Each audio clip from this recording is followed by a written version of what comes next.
Joining me on this episode of Dolphin Tales is a man who has been mentioned in probably half the interviews we've done, so I figured we had to bring him on now. So Jason Ryals, former JU baseball alum, friend, teammate, guy I've known for a long time. Jason, thanks for coming on.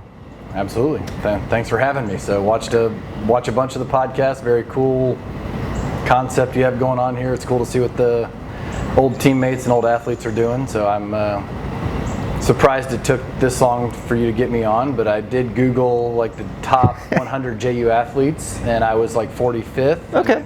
So I'm ahead of my schedule on that. Well, there you go. Yeah, absolutely. I appreciate the. I did. I mean, I texted you right away and said, "Hey, just so you know, you're on the list." You were on the short list. So yeah. We had to get some of the other ones down, to get more interest and then bring you on. You can't burn, one of the best athletes of all time. Fans wanted to see what Dover Nick was up to. You got to give the people what they want, right? Absolutely. Well, Jason, so I was actually thinking back, and it seemed like we played together a lot longer than we did, but I guess we had 2 years together. Mm-hmm. So my freshman year, you would have been a junior. So late 90s, early 2000s, what I'm terming the golden era of JU, when things were maybe at its height for athletics overall. Yeah. I mean, it seemed like so many good things were happening with the different programs, and certainly with baseball. So I always like talking about kind of the beginning, so go all the way back, and we'll go through what you're doing now. But talk to me a little bit about coming from Gainesville, how you found JU, and how you joined the team. Yeah, born and raised in Gainesville, University of Florida. Didn't think highly of my baseball ability, which deservedly so, and found JU. Knew I wanted to go to a small private school. I went to a private school in high school that had 40 kids in the graduating class. I was not cut out to go to a UCF or South Florida or one of the big schools. So I applied to JU, Stetson, and University of Tampa. All three were recruiting me for baseball as kind of a recruited walk-on. I was not a Chad Oliver scholarship level type guy. So came up here, fell in love with very, very cool campus. For those of you who haven't been to JU, it's an outstanding campus, just a hidden gem here in East Arlington, in Jacksonville. Came to school and walked onto the baseball program. First year freshman came out. When I graduated high school, I was 17. I was young, just turned 17. I actually had a fake ID to get into 18 and up bars my freshman year at JU, just so I didn't even have to drink, just so I could get in. I got cut my freshman year, didn't make the team. Kept playing, kind of threw with some guys. Sophomore year, I guess it would be my sophomore year. Tried out again, made the team, and then played for 4 years with guys like you. And yeah, it's amazing. You look back and you're friends nowadays, and so-and-so played at JU. And I'm like, yeah, I played with him. And then you realized you played with him for a year. Right. And you made a lifetime of memories. Like, you feel like that guy is as close as possible. You played with him for 6 months. Right. Like, I know everything about the guy still. So that's what brought me to Jacksonville. Wouldn't change a thing about it. I loved being close to Gainesville to go home and get a home-cooked meal. I love being far enough away to be an adult and have to do things on your own from time to time. So it was good to get away, but to be close. That's how I got to Jacksonville. My sister ended up following me. She was in your class. My sister was 2 years behind me. She played volleyball at JU. My wife played volleyball at JU. So we've got a lot of Dolphin blood in the family. So that's right. It's good stuff. Yeah, we talked about the family, and we certainly had a close-knit group of friends going through the family that kind of spanned outside of baseball into soccer, intramurals with Andy and things like that. But you're right, you go back and you look at the guys that we played with, and like I said, even with you, I mean, I've kept in touch with you since you graduated. Mm-hmm. I had 2 more years of playing, but I went to your wedding. Actually, I didn't even go to the actual ceremony. I went to the reception because we had a doubleheader that weekend. Yep. So I drove down. You came to my wedding, but it seemed like we played a lot longer than just 2 years. But it's just those bonds that are made, which is pretty incredible. Yeah. It's heck, I even referred to you as my son for 10 years because I could tell when you came to JU, you were not on the right path. Well, thank you. And so I had to steer you in the right direction. But yeah, you and Jess really. And before you got there, guys like Nate, I roomed with 3 basketball players here in the apartments. I was texting with Nate Stewart last weekend. Nate played basketball. I guess he was a year older than me, and we still keep in touch. He lives in Melbourne.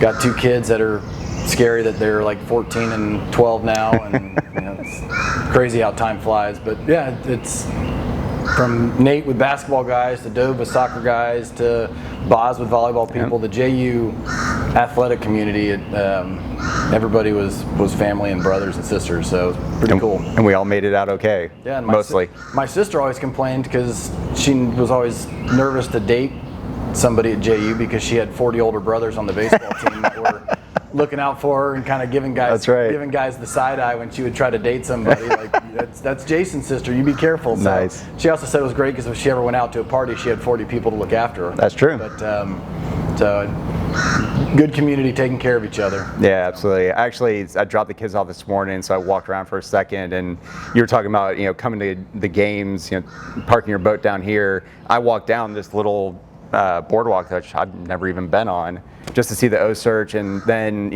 as I was walking over here, I saw just a bunch of it looked like the ladies rowing team getting done with practice, and just to see all them like getting done and kind of mixing it up and walking to class and walking back to departments, it brought back a lot of that feeling of like, man, this was a great time, to have that camaraderie and have that group of 40 guys that pretty instantly became, close friends, family, and all that. I was a little bit jealous, they're like, not a care in the world, just got done with practice, and just awesome. Being young was fun, so. It was. It seems like yesterday and also a long, long time ago. Yeah. A little bit of both, So, so like me, you stayed in Jacksonville. I've bounced back and forth, but finally settled here. But you've been here the whole time. So talk to me a little bit about what kept you in Jacksonville, because I think it would have been easy maybe to go back to Gainesville. So what kept you here? My wife played volleyball here. We met our freshman year in JU 101. She's from Oregon.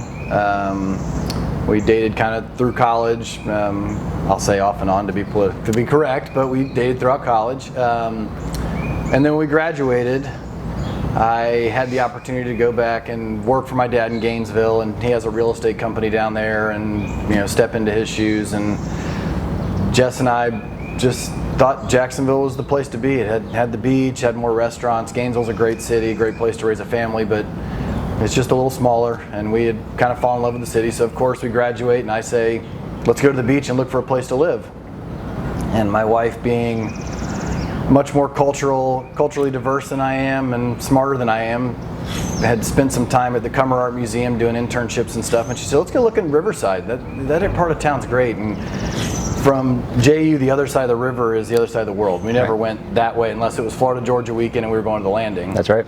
And we never went past the Landing over into Riverside. So my wife and I girlfriend at the time, we go look at houses over in Riverside, and I kind of went, man, this is a cool part of town. And we bought a little bungalow over there, and we've moved from Avondale to Murray Hill to Ortega, and then we're moved to a new house in Ortega, and so we've kind of bounced around the west side of Jacksonville, and that's kind of how we stuck around in Jacksonville. I've got an 11-year-old daughter and an 8-year-old son. They go to school literally across the street from our house. They walk out the front door and walk across the sidewalk and go into their school. So very cool to have that community. And Jacksonville, being in real estate now, Jacksonville is a large city made up of communities. Right. There's the Atlantic Beach, and Ponte Vedra has got its community, and the Ortega Avondale and the San Marco, and then St. Johns County's got its own, and everybody kind of stays in their little pods. And our little pod over there with our Avondale restaurants and country club and school and friends it's pretty cool. And that's hard when you live at the beach. Right. I mean, Houseman and Olive have been here the whole time too. I've probably seen them. I mean, it's right after college we hung out with them quite a bit, but in the last 10 years I've probably seen Olive and Houseman at TPC. I'll see them. Sure. Florida Georgia game, like when there's certain events we'll see them. But driving 40 minutes to Ponte Vedra is I love those guys, but man, that's a hike, and our kids are busy doing sports. They're kids are playing softball and golf and Right. lacrosse, and mine are doing other stuff, and just never. Yeah, you got to plan months ahead if you're going to come out to the beach. Yeah. So so we moved to the west side. I started working immediately out of college. I sent out letters to commercial real estate brokers. I had several reach out to me, but one particular said, "Hey, I'll hire you as a junior agent, pay you hourly, get your feet wet, kind of get." And I was working at Outback at night, giving people like you free blooming onions and stuff like that, and then doing real estate. And I would do real estate from like 8 to 2, and then go to Outback from 3 to 10 or 11. And after 2 or 3 years of doing that, looking at my taxes, I realized that I'd made a lot more money in real estate than Outback. And so I kind of said, well, this part can go away now. And I was fortunate Jess was working, so we had 2 incomes, and moved out from underneath Gary Montour, who was my mentor. And then I picked up a Sonic account, some other accounts, and started doing better and really started focus on real estate. And since then, I wouldn't change a thing. So been very fortunate how that all played out. There you go. Well, I think the Outback's gone now, isn't it? So I think you made the right move. That Outback closed. There's still commercial buildings here. Yeah, So Outback moved east out in Atlantic to the higher income area, out towards the beaches. So Outback, yeah, I made the right move. there you go. Yeah, no, I remember you working at Outback. I remember your first house. I remember trying to navigate over there, like you said, going, from here over there. It was like a whole other world. So And that was before your phone would take before, it. yeah, Siri couldn't take me anywhere. I had to like call you turn by turn, and I'm sure I got lost. Yeah. Yeah, and then bring it full circle. I mean, we used to go to the Fridays in Regency all the time. Which is also gone, isn't it? And Fridays is gone, but I'm working on some deals to fill that building up. They're going to turn that building into a little 2 or 3 unit retail center, and they've got a well-known coffee shop working on one end, and I've got some tenants looking at the other end, and so kind of just. Will there be dollar amber box though? Whoever's going to move in there, that's the question. Say it again. Are they going to have dollar amber box? Amber box. Yes. So, what was the bartender's name? Friday or? I don't remember that. God. We'll cut that. No, we won't. We'll cut that. So it's funny you're talking about real estate, because I was, again, just kind of thinking through, our time here and just getting ready for this. But I remember when you first started. So was it Colliers when you first started? Because you guys went through a transition at some point. Yeah. So I've been with Colliers for 18 years. Okay. LinkedIn reminds me every year how old I'm getting. There you go. Been with them the whole time. Started in 0203. And then in 2000, it was Colliers Dickinson at the time. Colliers was a franchise company. Okay. And the local franchise was owned by a guy named Walter Dickinson, who had it for 30 years. And then in 2010, the economy had done this. So the company wasn't making money, and Walter was mid-70s and kind of ready to retire and didn't want to do the 10-year fight to get the company back up profitable. And so me and a couple other partners bought Walter out. And so we owned the company from 2010 to 2016. And then in 2015, Colliers went publicly traded. So the Colliers International is now a publicly traded firm like CBRE and Cushman and some of the other big firms. And when they went publicly traded, they wanted to get rid of the franchises. So they came in and bought the local markets. They bought Greenville and Atlanta and Miami, and they bought the Jacksonville office in 2016. So we sold it to them. And now I'm just back to being a broker. I don't own the company anymore. I don't have to deal with if the paper clips are out or if the printer's jammed or if the receptionist isn't feeling well. So I'm just back to selling stuff and not having to run a company. But it was a great experience. I mean, learning how to do the P&Ls on a company and the operations and financials and dealing with partners was a good learning experience. And obviously, if you bought something in 2010 and sold it in 2016, it was probably financially reasonable as well. So right. It was good experience and good income. But so now it's Colliers International. I'm just one of our 24 brokers doing real estate. So I specialize in retail. I help companies like Aldi and 7-Eleven and O'Reilly's Auto Parts and Orange Theory Fitness and IHOP and Express Auto, people like that, find locations. At the time when I was here at JU, I actually was a geography major. I did a senior project with Ray Oldakowski on GIS mapping permits in the city, whether it was residential, commercial, industrial, or retail, and we mapped all the commercial permits pulled. At the time, I had no idea that would apply to real life. Retailers that I work with rely a lot on GIS, and they have 30 or 40 data points that they can use algorithms to figure out which places are going to be good and which places are going to be bad. And I really don't tell Aldi where to go. They have a computer that says we want to be here at Durbin, and then my job is to go to Durbin and find them the best spot. And it's just cool that JU's geography department, I can relate to what my retailers are seeing. Right. We need an average income of 82,000. We need traffic counts of this. We need this kind of ethnic diversity. We need these kind of retailers around us. We need this kind of office employment around us for daytime. And all those go into a computer, and it goes, here's your plan. So nice. And so didn't you bring, was it 7-Eleven back to Jacksonville? I know you had your part in a few pretty big companies either coming initially to Jacksonville or coming back. Yeah, so 7-Eleven had a non-compete with Gate. They sold all their stores to Gate in 1991, and that wore off in 2011. I was not responsible for bringing them back. I didn't go to them and say, hey, you need to come back. It sounds better that way. Through working, we ran into each other, and I helped them find sites in 2011, and they did 18 or 19 of them over a couple year period, and then they stopped. They turned their funding off for Jacksonville. They focused more on South Florida, and then just recently they're back in the market, and we have 8 or 9 deals working with them again. And this time around is, when they came last time, they did a bunch of just the convenience stores out at the beach with no gas, and kind of just the 7-Eleven convenience store. And this time it's big gas, 4,600 square foot building, 10 pumps, more of the Wawa Gate model. Gotcha. So they're out in St. Johns County and Clay County and Yulee, Nassau County, the high growth areas, doing big gas. So. Right. So with commercial real estate, I mean, everyone has obviously been affected by COVID, and you hear, big cities like New York and things like that where commercial is just really kind of tanked. It seems like that's not really happening in Jacksonville. I mean, at least from my perspective, not being in the industry, but just driving around town and not seeing a ton of signs go up. So what are you seeing right now in the city, I guess citywide, or where you're working?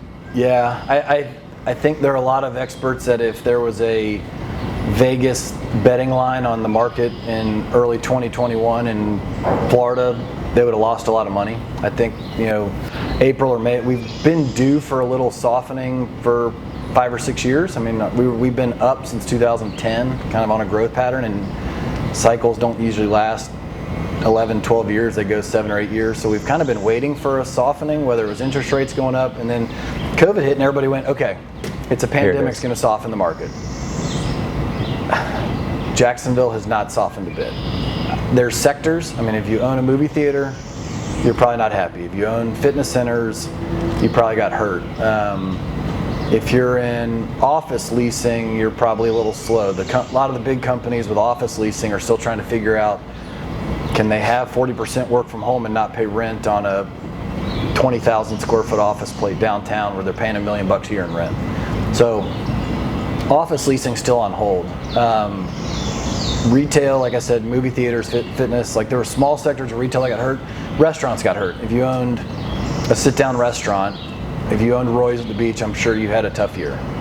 But fast food restaurants are up, delivery's up, and prices have gone up. I mean, we just came out with our first quarter retail market report. Vacancies 2% above where it was last year, but that's probably more just some big boxes closing, some Sears and JCPenney's that were big chunks that made the vacancy go up. The small shop space is still at the same price, and retail, they always read these articles about retail being dead because of Amazon, and retail just evolves. It's people forget retail's anything that serves people. So there's a new concept coming out of COVID that's called ghost kitchens. 15 months ago, I'd never heard of a ghost kitchen. It's literally a 10,000 square foot building that does not have to be on a main road. So it's back in an office park or on Penman Road or something. It's literally a building that has 8 kitchens in it, and the kitchens are Firehouse Sub, Tzatziki's, Papa John, and it's only delivery for Grubhub, Uber Eats, and they set up the parking lot where Uber Eats has its parking spaces and Grubhub has its parking spaces, and so you get on your phone. And so instead of, because what's happened is the restaurants have gotten crushed, their kitchen was designed to handle the restaurant, not handle the restaurant and the delivery. And with COVID, all these deliveries are going out the back door, and the kitchens are getting crushed. They can't handle it. So they're going to develop these ghost kitchens where it's a building with kitchens and it's just for delivery.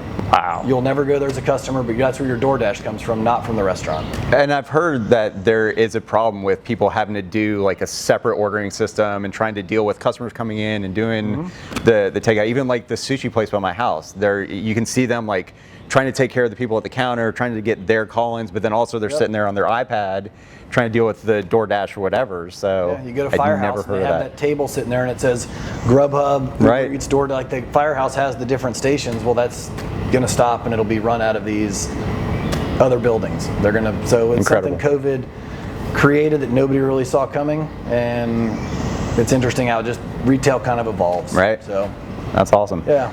Well, to go all the way back, I was thinking about when you first started. I remember I had to use you as like my, not mentor, but I had a class. I remember we had to go out and find a business leader in town.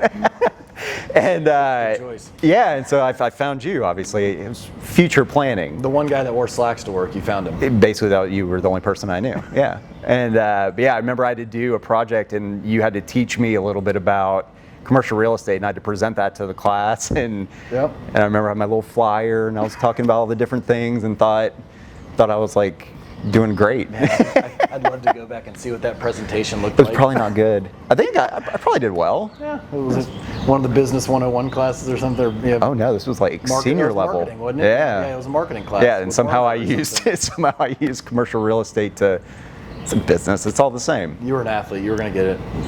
That's right. Let's go back to athletics. So I want to talk a little bit more about baseball. I mean, we had some pretty good runs back in the day. I mean, we've talked to Brian Williams, we've talked to Houseman, we've talked to Oliva, and to have those guys, House and Oliva, Oliva, JU Hall of Fame, Houseman's petitioning hard. He's got a hashtag. Does he really? We did it for him. But to see those guys up, their All-American cards up, and just to think back through, I was actually talking to Bob Shepard the other day, and he was saying that the 01 team was the best team he's ever coached. Yeah. Now, whether he was just saying that because me and House were there, I don't know, but I was part of the 03 team when we won the tournament and did all that, but the 01 team to me was the best team I've ever been part of.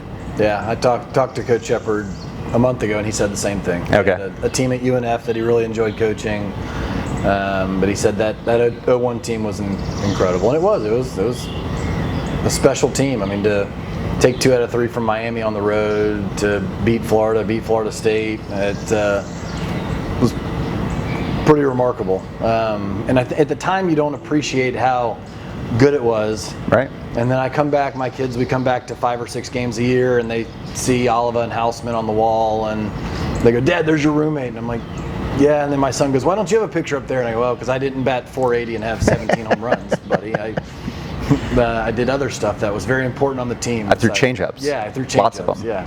Yeah, lots of them. And looking back, just how cool that team was, it's interesting to me, and I use it as an example all the time, how as college athletes you're still young, and how we had our pitching coach, Coach Joe Fletcher, God rest his soul, was our pitching coach that year, and he had every one of us believing we were going to go pro. Yeah. Like he was, I don't remember him being that mentally out there, but he had everybody in the bullpen. "Jason, you are Greg Maddux, and your ball's moving and sinking, and you're hitting spots." And then Joe left, and we had almost the same team in 02. We had 6 or 7 conference preseason guys, same staff. We lost a pitcher or two off of 01, like Regis, I think, maybe. Or No, Regis was there. We lost our ace. We had Dawes. But it was 02, our team was middle. We finished middle of the conference. And I don't know if it was just because Joe Fletcher left or just the team didn't quite gel. But we had, Ryer and Weed and Oliva and Houseman and Nover, and our lineup was stacked. And we had B-Dub pitching Friday night, and our pitchers were good, and just Corson. And B-Dub that year, we had him on. He was my first interview, and I didn't even remember this till we got into it. And Scott Manzi, who produces this, was telling me, and then Brian was talking about it. He was like he had the lowest ERA in the country. His first 50 innings, he gave up 2 earned runs. And I remember them talking about it, and I was like, oh yeah. He pitched every Friday night. We had remember that back then we had 2 7-inning games. Yep. And then we had a 9-inning game on Saturday. And B-Dub would throw the first 7-inning game on Friday, and every game he went 6 innings. He gave up no hits and gave up like 4 hits, or gave up no runs and 4 hits. Yeah, we'd sit in our turfs on that one. Yeah, we won put cleats every on. Friday night game, and then we'd lose or split the next 2, and we finished like 500 in the conference. Yeah, B-Dub's stats that year were incredible. Yeah. So. And you're right. It was a lot of the same guys, and then the very next year, a lot of that 01 team's gone. Yep. And we just, my 4 years, it was up, down, up, and then down again. Yeah, we had 11 seniors in 02 with B-Dub and Nover and all those guys. Yeah.